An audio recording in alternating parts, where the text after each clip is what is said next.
میری عمر اس وقت 27 سال ہے۔ میں سرکاری اسکول میں ٹیچر ہوں اور بچوں کو پڑھاتی ہوں۔ میری فیملی ٹوٹل 3 افراد پر مشتمل ہے، میرے ماں باپ اور میں۔ میرا ایک بڑا بھائی تھا جس کا آج سے 5 سال پہلے انتقال ہو چکا ہے۔ بھائی کے انتقال کے بعد گھر کی ساری ذمہ داریاں مجھ پر آن پڑی تھیں اور میں نے ڈبل ایم اے کیا ہوا تھا، جس کے بعد مجھے ایک سرکاری اسکول میں ٹیچنگ کی جاب بھی مل گئی تھی۔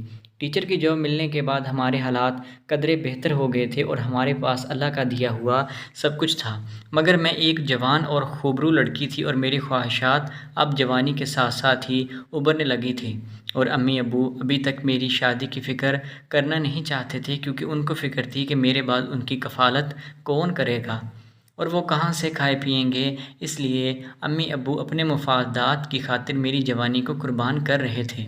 مجھے اس چیز کی بہت پیاس تھی کہ میں بھی کسی مرد کے ساتھ وہ سب کچھ کروں جو ایک مرد عورت کرتے ہیں، مگر میں مجبور تھی اور کسی کے ساتھ بھی کچھ غلط نہیں کر سکتی تھی۔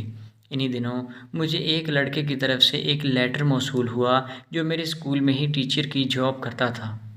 وہ کافی خوبرو اور نوجوان لڑکا تھا۔ میں پہلی نظر میں ہی دیکھتے اس پر دل ہار بیٹھی تھی اور اس کے ساتھ محبت کرنے لگی تھی۔ مجھے نہیں معلوم تھا کہ وہ شادی شدہ ہے۔ اس نے مجھے نکاح کا لالچ دیا اور میں اس کے بہکاوے میں آ گئی اور اس کے ساتھ وہ سب کچھ کرنے لگی جو ایک مرد عورت کرتے ہیں، مگر مجھے نہیں علم تھا کہ وہ پہلے سے ہی شادی شدہ ہے۔ اس کا نام امیر حمزہ تھا۔ امیر حمزہ مجھ سے تقریباً 3 سال بڑا تھا اور اس کی عمر تقریباً 30 سال کے قریب تھی۔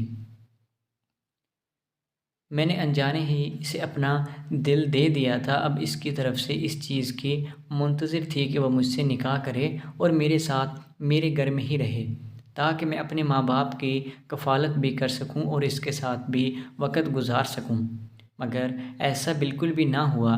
اس نے مجھے دھوکہ دیا تھا اور مجھے چھوڑ کر مجھے حاملہ کر دیا تھا، اپنے گھر بھاگ گیا تھا۔ میں اس کے پیچھے برباد ہو چکی تھی اور آئندہ کسی کے اوپر بھی اعتبار کرنے سے گریز کرتی تھی، کیونکہ لوگ ویسے نظر نہیں آتے جیسے وہ ہوتے ہیں، اور آج کل لوگ جسموں کی تجارت کرتے ہیں، محبت کوئی بھی نہیں کرتا۔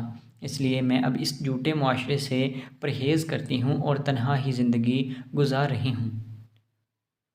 مجھے اپنے ماں باپ سے کوئی امید نہیں ہے کہ وہ میری شادی کریں گے، کیونکہ وہ لالچ میں آ کر میری جوانی کو برباد کر چکے ہیں اور میں ایک مرد کے ہاتھوں لٹ بھی چکی ہوں اور اپنی زندگی بھی تباہ کر چکی ہوں۔